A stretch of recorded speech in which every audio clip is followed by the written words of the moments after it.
I'm Samantha Hallenberg, and I sing, dance, and act. You asked, the difficulties of being a performer, and I think that's a really big question. I love performing. That's not the difficult part. The difficult part is trying to stay focused and stay concentrated. Because when you really love something, it should be easy, right? It should be so simple. If you love going to ballet class, you love singing, you love acting, dancing, and all of that, it should be very easy because you love it. But it's not. I started taking singing lessons, a lot of classical, and then I realized, okay, wait, I need to do dance too. Acting I had already done when I started acting when I was probably 4 years old. Singing is a time where you are working your body, you're manipulating your diaphragm, and at the same time you're conveying a message and you're telling a story. If you're not interpreting a story, if you're not conveying a message and you don't have an objective, technique, nothing matters.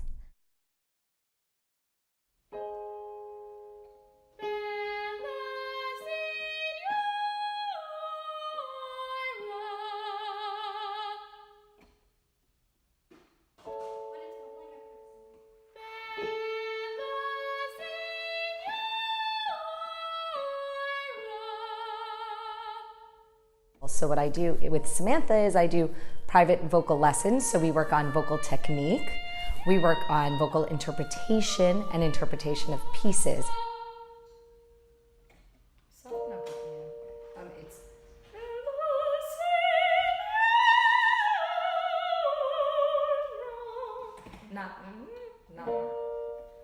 We work on diaphragmatic breathing, which is taking in as much air as we can from our diaphragm, filling up our lungs, and then releasing, because that's really what supports the voice. The voice is not really sung through the throat. Oh, and then we warm up. We basically do exercises like if you were going to go to the gym.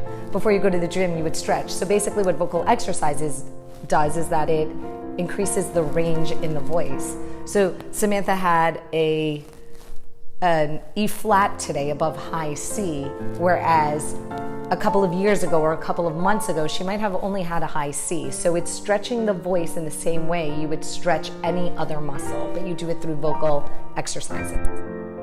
She is fun, and she's enthusiastic, and she is committed to her craft, and she works harder probably than 90% of the kids I know in everything that she does. That's weird, yeah. Without singing lessons, you have a lot of pop stars that can do some great things, and they're great performers and they have great voices, but there's a ceiling that they can't break. With classical training, the sky's the limit. You can do anything. I've always loved dancing too. But I didn't start taking lessons when I was 2 years old. I started much later, and I don't want to be a dancer, but I love musical theater, and it is necessary. Although it wasn't my first passion, I have grown to love it so much. I started acting when I was probably 4 years old. It was like my first acting class. It was at Blue Dog Acting. It was really fun, and I did it just because I loved it. I loved being crazy and having that be celebrated and accepted. And then as I got older, I clung on to that idea and that thought. It became more important to me. Especially, we grow and we're not the young person.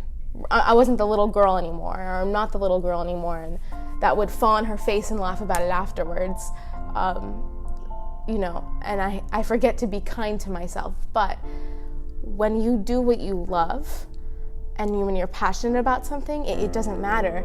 It doesn't matter where you are, because you're doing it because you love it. And that's something that I think we all forget.